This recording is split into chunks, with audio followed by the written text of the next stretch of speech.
Well, I don't have a black suit. I should definitely try. But and you get did one. definitely look so good in that suit you wore for that photo shoot we have on our socials. Oh yes. Although that was a dark Dark brown suit. Yes. And I probably need to rock some more suits, especially now that I'm a man of importance. I'm now a father, you gosh. see. Oh gosh. And now because I'm a father, apparently now my opinions are valid. Because on social media, anytime I would say something and someone disagrees, well, what do you know? You don't even have a kid. Shut up. I actually find that rude because someone not having a child doesn't mean that they cannot weigh in when it comes to children or even how to raise them. Priests, like in the Catholic Church, don't have children. Don't they give marital advice? The Pope has no children. Jesus didn't have children. Yes. So can you imagine if someone said, Jesus, you don't even have kids. What do you even know? Be quiet. I mean... No. I feel like that is a notch higher. Though I would understand if married people be like, you're not even married. You've never been married. What are you saying? But for children, I mean, it takes a village, right? They do say that. Yes, they do. But I feel like your intelligence should not be linked to the degree to which you're able to reproduce. Now, I can appreciate the argument about added responsibility. Of course, if someone has children, they have more responsibility. So you could argue that they have a bigger stake in issues of the world or issues of life. But I feel like it's not a direct correlation because a lot of people without children have contributed greatly to humanity. And there is a lot of dumb people out there that have children. They don't even know how to take care of their own children. Did you see that story of a guy with 102 children? Yes. From Uganda. And he's asking for help. So will you say that person is intelligent? Yeah. Is his political opinion more valid because now he has 100 kids? Definitely not. He's actually partly the reason why we are broke as a country. Because with how broke we are and you have 102 kids, which government is going to take care of you? Do you think all those kids are his though? A lot of people were saying probably as many as half of those might not even be his. Actually think they may not be his, but because he likes the pride that comes with having so many children, whoever tells him this is your child, he just says, yeah, that's my child. I'm more inclined to believe that the lady who has, I don't know if you saw that story a few years ago of a lady that has 35 children. One lady. Ugandan lady has 35 children. Now that one went, to the labor ward, gave birth to these kids. So they are truly her kids. Basically, she has spent her entire life pregnant from the time she began menstruating. She has some twins and some, I think, triplets, but others are single births. She said that she tried family planning and she would bleed incessantly. Every family planning type. She didn't try abstinence. Abstinence has no side effects. And that one works perfectly. But maybe she was not in position to. Okay, but that's a lot of kids. She's quite fertile. And is she married? Yeah, I don't know if the children belong to the same man, but yeah, at the time when the story broke, she had a man because she had a baby. 35 children. I would shudder to think of. I mean, that has to have put a strain on her body. Meanwhile, she was bigger than I am. She looked very healthy. She looked nice. As in, she's chubby? She was chubby. She was plump. She looked okay. But of course, with all those kids, she cannot have any money. So she must be really broke. So what about her? Like, do you think she's like, well, how do I say this nicely? Overstretched. Fatboy, I'm not going to talk about the anatomy of another woman. You can't tell me it snaps right back after 32 births. 35. 35. I really don't know. I have no idea. She would be the best person to answer that.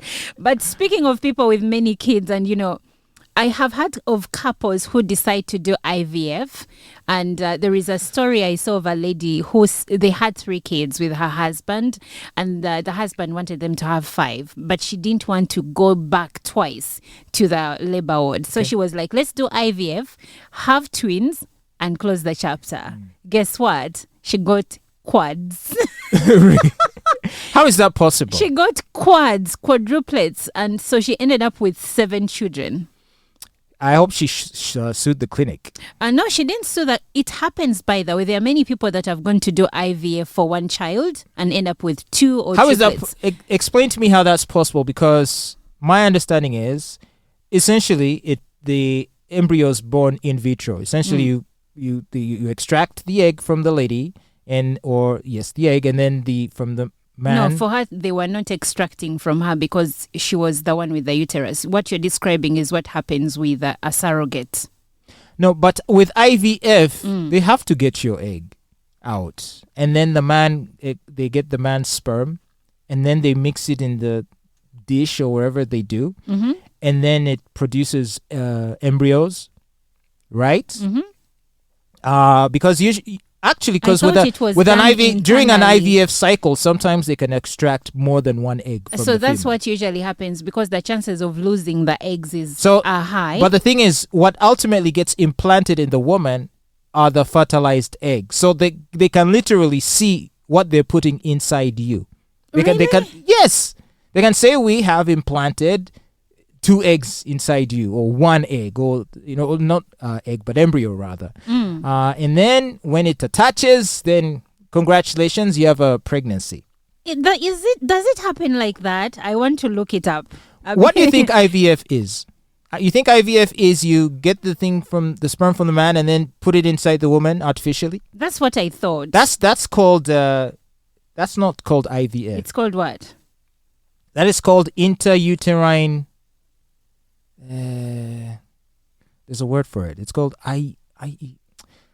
intrauterine insemination, something like that. It's essentially, so they just induce egg production in the woman. It is called ART, I think, assisted reproductive No, that's something else.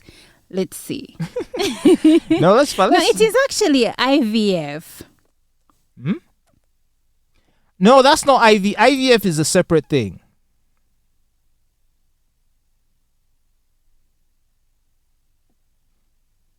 Yeah, it's called IUI. IUI, intrauterine insemination, a type of artificial insemination. Sperm that have been washed and concentrated are placed directly in your uterus around the time of your ovary release. Around the time your ovary releases 1 or more eggs to be fertilized.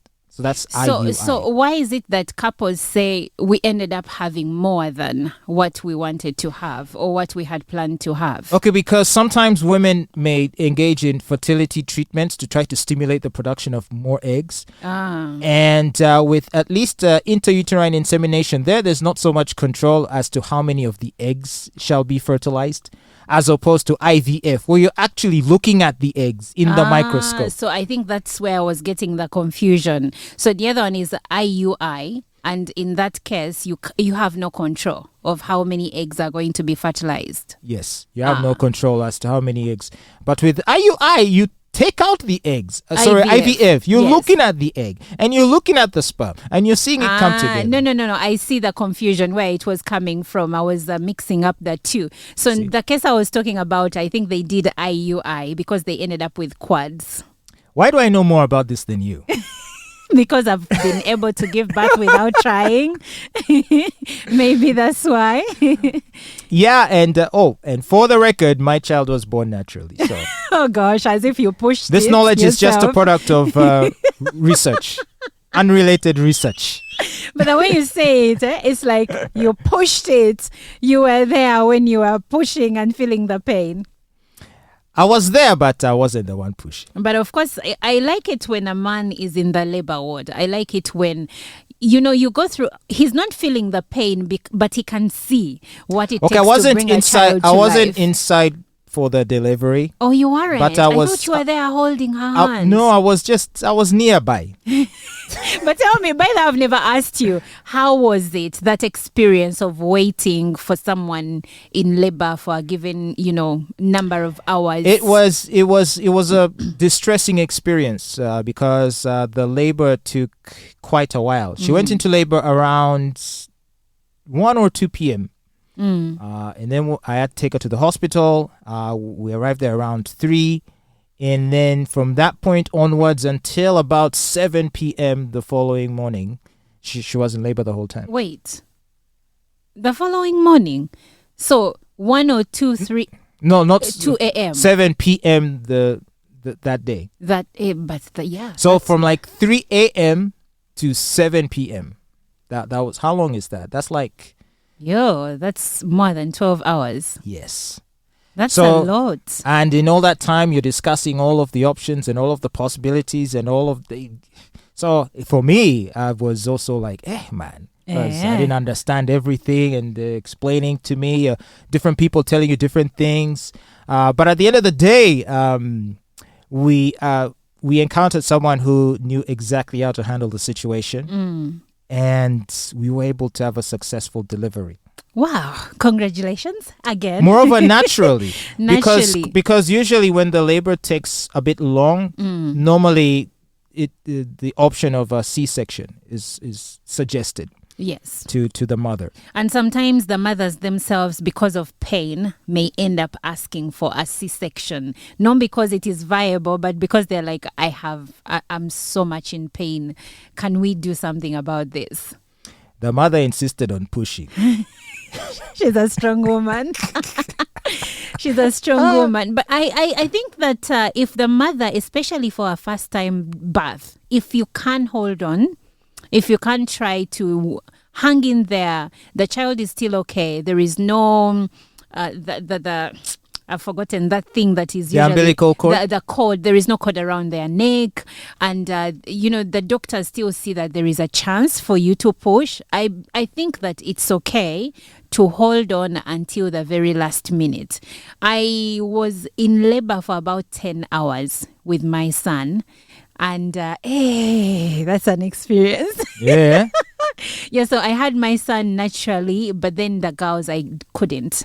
Because of those complications. The second child, for her, I went for a normal checkup from work, and then they were like, we cannot let you go back home. Your child doesn't have water around it. And if we make you push, you're going to lose it. There is no two ways about it. The kid is going to die. That's how they gave it to me. So it was an emergency. And then the second one was too big because I already had a scar. They were like, we have kilograms where you can't go past, where we can't let you push when you have a previous scar, because apparently you can have... there is a medical term for it, but call it busting. And then a lot of blood lost. It's too much. But I like that you have gone through that, because I feel that when a man goes through that or sees his woman going through that, he cherishes the whole child. You don't take that for granted. And you are more prone to be annoyed with the child if they start misbehaving. You're like, you have no idea what people went through to bring you into this world. I know. It's never easy, because in Luganda there is a saying that giving birth is like going on the brink of death, because some ladies honestly reach the brink of death. Yeah. It's not easy. Not easy at all. So this is why I think mothers are always held in high esteem. Yeah. And why they're valued. And in 2023, let's continue to appreciate the mothers of the world.